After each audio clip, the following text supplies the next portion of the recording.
Most of you aren't really here to make money for the money side, the money side of it. You want to have attention. You want to feel heard. You want to feel appreciated by other people, and you think that that's self-worth, and that's not. That's fake. And I learned that the hard way. I have a lot of scars. Like you may have a father and a mother that you were raised by. I didn't have that. So I have a lot of built-in hostility. I have reasons to prove myself. Everybody said I was going to be just like him. You're going to be just like your father. Fuck, I am. I have an anger issue sometimes. So I didn't have a father like that. I had a guy I never remembered seeing until I was 7 years old, going to Maryland House of Corrections and penitentiary downtown in Baltimore. I had a lot of lies told to me saying, hey, son, we're going to go fishing. We're going to do all those things that kids do with their dad. They were all lies. So I grew up as a young man with a lot of hostility and animosity and a chip on my shoulder. Shit to prove. Everybody in my family said I was going to be just like him. I look around, I don't see anything that my dad ever did. My father would not be talking to you like this. My father would not have poured out thousands of hours for nothing. My father wouldn't give two fucks about you. My father wouldn't care if you needed anything. If you were in lack, he wouldn't care. So I'm not nothing like and my mother didn't want me. The only reason why I was here and talking to you is because that same man threatened to kill my own mother, cut her throat if she was going to have an abortion, because she had just had an abortion before finding she was pregnant by another man. So I grew up with this idea that I wasn't supposed to be here. And in a lot of ways, most of my childhood was me building this idea in my head that I got to become something that's going to make them regret how they neglected me. And that's what wired me to be who I am. And the only people that really mattered to me were my grandparents, because they instilled in me the only things that are wholesome and good. They're Navy man, took no shit. Yes, sir. Don't sleep in on the weekends. Get up, help me move these picnic tables around. Had a business where he built picnic tables. Sold them for cash, and I would do the deliveries with them. And you know some already, but they're the only two people I hope they can see me. I hope they can see the person I grew into and how I tried my best to pour into all of you, because I wish I had this coming up. I try to be, and I don't think of myself as a superhero. I don't think of myself as a rock star, but I try to be the very thing I prayed I had growing up. Somebody to look up to that really genuinely wanted to see me succeed, because there was a motherfucker that wanted to see me succeed. They were all waiting for me to fail so they can come around and like hyenas and fucking laugh in my face. And I knew it.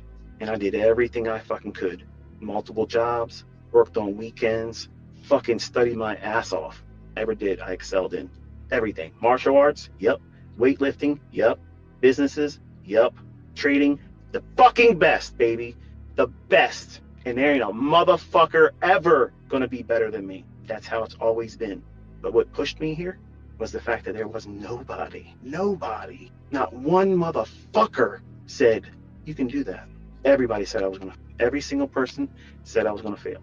Well, being the person that I am, all these things that would otherwise be handicaps in other people, mental, I used them as strengths. I have obsessive compulsive disorder. Okay, I'm gonna put myself in fucking charts until I figure this shit the fuck out. Nothing else matters but this. And yes, I was willing to let relationships, family, everything fail around me until I got this. First marriage, failed. My children, I was not the best father. They were provided for, but they didn't have my time. They'd be talking to me about what they're excited about. And I'm looking at charts, nodding my head like I heard what they said. I didn't hear a fucking thing my children said to me.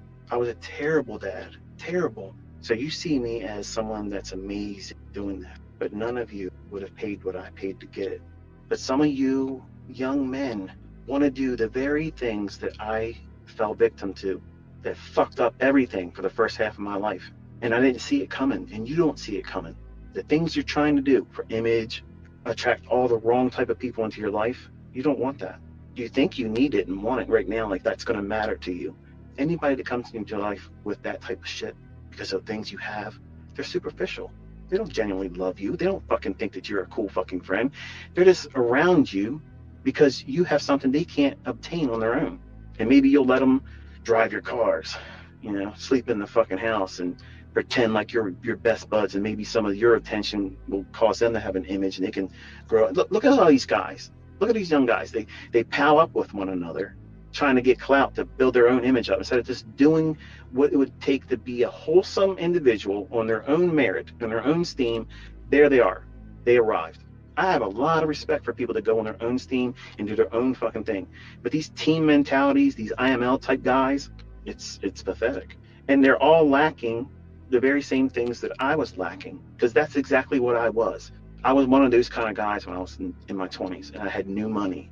I thought, shit, my own fucking parents didn't want me. So it's going to be easy for me to get friends, girlfriends, hookups. All I got to do is flash some cash, pull up in my nice cars. It's easy. And it was very easy, but it was fake. They didn't give a fuck about me. They didn't really care about me. They just wanted to see what they can get from me. Gucci bracelets and watches, Rolexes. I used to shit on everybody to one of my friends. So yeah, if I asked you to get me a Rolex, would you get me one? Yeah. No way. Yep. Let's go. Boom. Done it. On a dare. That woman I had my oldest son with. Dared we wouldn't go on an airplane to a destination she just named off the top of her head. Hawaii. And Hawaii didn't work out. Couldn't get a flight that next morning. Bermuda we did. And we were in Bermuda the next day at 11 a.m. No, that's not a big deal. Okay, it's not. But that's the kind of shit I did. Because I wanted to prove to everybody. Prove. Because that transaction gave me the response of validation. Hey, it's real. Because I proved it. Look at this. So I've given you all the proof that's necessary. I've given you all the tools to do what I do. Show you what I've done. Proved it. Students are doing it. Some of them are doing better than others. And there are some that are failing. And that's the reality of it all. You're not all going to succeed. But I believe all of you are capable of succeeding. Do you have what it takes to do this? I don't know. I don't know what you're contending with. Just like I had so many things I was contending with. I had a lot of things that would have been viewed as obstacles or barriers. And I had to find a way to turn that stuff into an advantage for me. And I used to sit in my room with books piled up all around my fucking ass. And I would have the Rocky theme, where he's training and he's doing all this montage bullshit. As a young man, I used to do that shit, and you young guys are probably laughing your ass off. Yeah, I do the same shit. I play these certain songs, and I'm playing Eminem. I'm up here and I'm doing all the bullshit. Look, I get it. You got to do whatever you got to do to get yourself motivated. I had to dig into some fucking dark shit to keep me motivated, because everywhere around me was broke ass motherfuckers that had a toxic view on life, themselves, and everyone else. And here I am trying to come to the point where I'm not working. Like, I'm not working for these fucking people that literally are not better than me.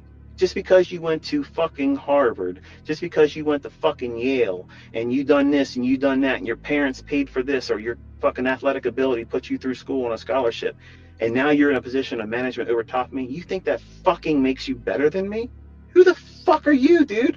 You wasted time in school. Fuck off. You're gonna stay here.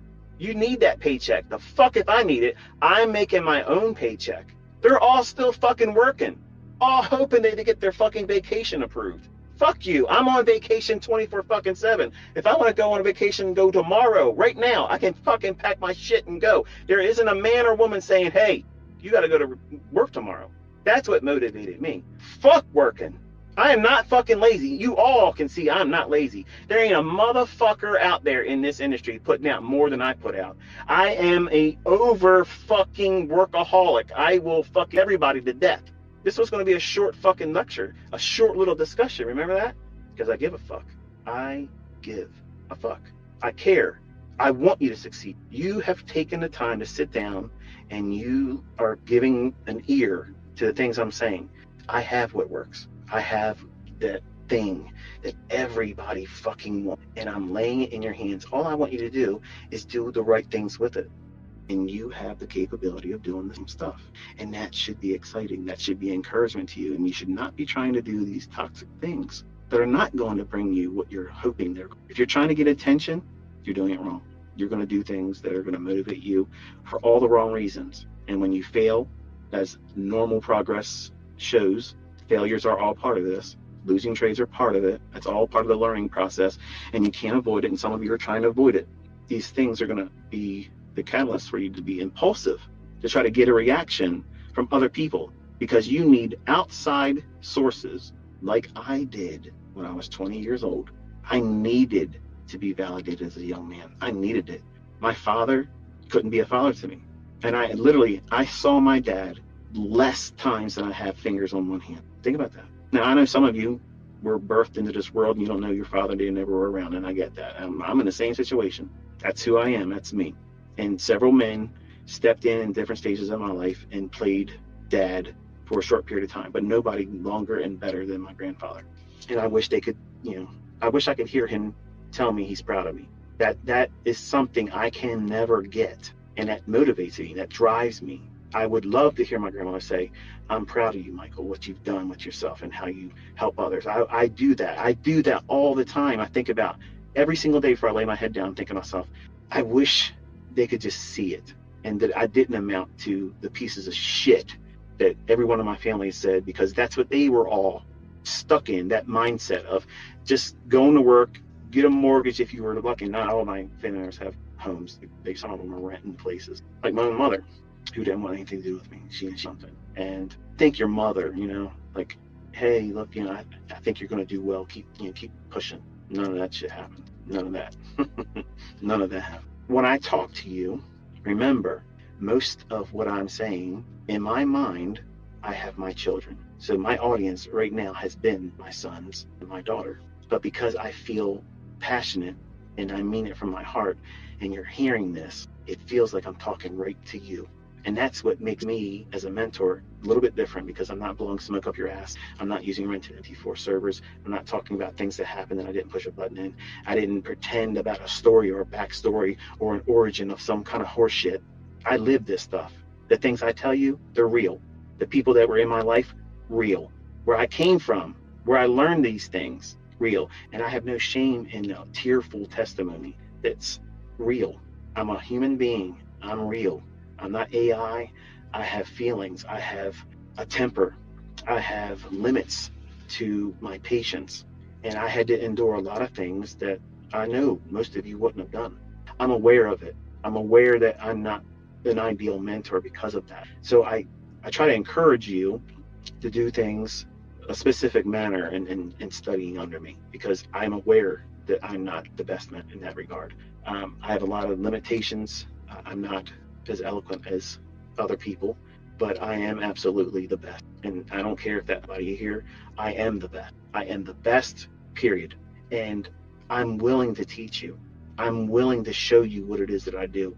I'm giving it to you. And I just, want our community to just remember that. Not kiss my ass, not worship me. You don't need to be thanking me every day. I appreciate it. Okay. I appreciate that you say it, but you don't need to. Showing up every day and just, putting the time and effort in, and then show me your results. That is how you thank me. That means, you know what? I hear you. I listened to what you said. I put the effort in behind it, and here's what I've done with it. You know what? Fucking A. That is the shit. That's the fucking thank you I'm looking for. That means that's my time. And I've already been proven I haven't wasted my time. You see, I have students that have done very, very, and I'm hoping that the ones that are still struggling can get it for themselves. I want that to happen for them. And sometimes, it doesn't work.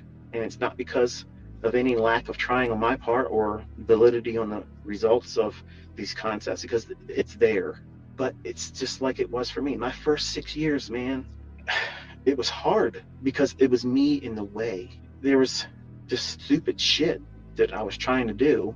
And once I removed all that stuff and got out of my own and stripped it down to the simple things. And I know it sounds an oxymoron, because you look at all the things I got going on, and the people that hate on me all the time, they'll say, oh, he's got an excuse or a model for everything out there. I fucking do. I mean, I already told you I did. I'm showing you fucking evidence of it. I'm pushing a button. Hello? And I didn't come to you and say, I am trading. Just look at my YouTube channel. There's lots of different things you can do. You have all these other educators out there, and I'm quite certain there are some educators out there that make money, not just selling, but trading. But they're not going to be as precise as what you see me do. And that's just the way it is, okay? And I'm not trying to piss on them, because there's a lot of very respectful mentors out there that know I talk like this, and they don't tell talking shit. They probably think I'm full of shit. I'm a braggart and whatever, this, that, and the thing. But if we want to compare apples to oranges and oranges to apples and sit down and show what we got, there's no comparison. How do you, honestly, seriously, folks, how could you justify looking for anything else when perfection has been shown to you. This is the mark. It's been cracked, deciphered, in language that's not easy initially to learn, but once you understand the language, you can't escape it. It's infectious. It makes you feel, well, like studying is never enough. You want to get a hit off of it every day. And every time you learn something new, it's addictive. It's intoxicating because you feel that empowerment growing. It may be exactly right in your hands where you can go out there and use it right away, but you see it. It's growing in you. It's growing in your understanding. It's growing in your awareness of it. You're seeing it in price, and it's an encouragement. And that's all part of this process. And I had to go through that by myself. See, my uncle didn't like the fact that I was making money. See, he made money with luck. One flash pan move in the sugar mart in the 80s. He bought his condominium, and then he couldn't afford to keep the condominium because he couldn't trade. He had a one-hit wonder. But then here I am renting a bedroom, room and board, $50 a week, and I'm killing it. And I'm thinking, he's going to be proud of me. I mean, after all, he encouraged me to go to school to be a computer programmer in information systems and computer science and, start trading. Richest people in the world trade futures and all. That's what I heard when I was 15 years old, all the way till 16. And finally, I told him I said I wasn't interested in the stock market. When what I was doing and showing him that I could call a market, I noticed that everything I would say, he would be a contrarian. And I seen in him that he just wanted to be right and me be wrong one time. And I didn't understand that. I was like, Uncle Stan, I'm telling you what I'm doing with real money. I'm in this with real money, and you're telling me your opinion, and it's diametrically opposed to what I'm actually doing with my own money every single time. Like, you're resisting learning from me, and it's just you and I in this bedroom. Like, I'm to you and nobody else can see or hear what I'm saying, and I want to share this with you. And he resisted me, just like a lot of these fucking trolls are doing that same thing. My own family members still will not sit down and learn from me, and I would literally sit down with them from one until they fucking got it right. My own children, my own fucking birth, blood of my blood, flesh of my flesh children live off the fat of this stuff, and they still will not take the initiative and say, you know what, this is what I want to do. I don't understand that, but I'm real. I'm not trying to be something I'm not. And I'm as genuine as you can ever imagine someone being, because I don't have to keep track of lies. I don't need to keep track of bullshit. That's why you hear me saying the same show all the time, because this is my life. This is me. This is it. But I'm constantly blown away by how blessed I am to be in this position. I am absolutely honored and blessed that you would see me as someone worth listening to. And how all this came to be, and all the people that came into my life, how the Lord touched me and put a gift in me and an understanding in something that I know that had his hand not been in it, I never would have been able to get right. And it doesn't matter who came into my life and who presented opportunities and who tipped the hand and pulled the veil back, okay? That still wouldn't have mattered. All those things were so complex. When I first looked at them, I didn't understand what I was looking at. And I prayed, I asked, I said, give me the understanding. It obviously was presented in front of me for a reason, so let me understand it. And if I understand it and you give me that understanding, I will spend the rest of my life sharing it like a ministry. I'm not going to be perfect. I'm human. I mess up. I'm not going to talk eloquently all the time. I have mental illness. I have things that I'm plagued with that I have to wrestle with. I'm not a perfect human being. I'm not a superhero. I'm not the upstanding mentor that you have imagined. I'm a real guy with a real life, a real family, and sometimes that family's dysfunctional. My kids don't listen, just like sometimes your kids won't listen to you. And it frustrates me as a father, it frustrates me as a mentor, it frustrates me as a public figure, because I would want nothing more than to have all of my children come out there and just run aces on everything and say, here, we're going to continue your legacy, Dad. That would be amazing. And I don't have confidence that that's going to happen. And to me, it's perplexing. I don't understand why. It should be easy for me to be able to put that together, and it happens. But my kids always tell me, they say, this is a lot harder than you make it seem, Dad. When you sit down with us and you say what is going to happen, and it happens, it looks real easy, but they can't seem to do it. And it takes time. It takes an investment in time, and a lot of times that's going to be an overwhelming odd for the majority of you. And I have deep scars from things that hurt me in my 20s and certain losing trades and certain accounts that roasted it. I still feel that today. And I'm 50, 3 decades ago. Well, not really going in 3 decades, but 26 years ago, I can feel that all over again. I don't need to look at the journal entries to relive. And you don't want those kind of war scars because they hinder you. I'd love to know how much better I would be if I wouldn't have put myself through all the toxic shit that I did. Like, I endured stupid shit that I put on myself, thinking, oh, I figured it out, when I really didn't figure it out yet. And I was so eager to be better than what I really was at the time because I needed that validation. I needed that feeling of accomplishment, arriving, not being relegated to the status of mediocre, which I feared. I had anxiety about being mediocre. And that's, I'm boring in my delivery. I'm boring in my long, like this bullshit. Like, get to the point. Well, the point is, this is hard shit, and you need somebody to be honest with you and tell you you're making dumb decisions if you are doing some of the things we talked about in this discussion. If you're focusing on those things, they're all the wrong things to focus on. And knowing that they're the wrong things is important, so that way you don't waste time and energy. And listening to a couple hours long of an old guy listening to how he fucked himself all up and held himself back, and telling you, in all honesty, if I wouldn't have done these things to myself, how much better am I as a trader if I would have done less of that dumb shit? Like, I didn't have anybody telling me I was off course. I didn't have anybody saying, dude, you're doing some stupid shit here. It felt right at the time. Just like it probably feels right for you when you put your fucking over leveraged trade on without a stop loss because, hey, you got away with it the last 2 times, so let's try to do it on FOMC. And then you get your ass handed to you. It ruins you completely. You can get to a point where it does you in and you can't do any more trading anymore because you're totally afraid. You might open up another account, but you cannot trade after that. You'll do dumb shit.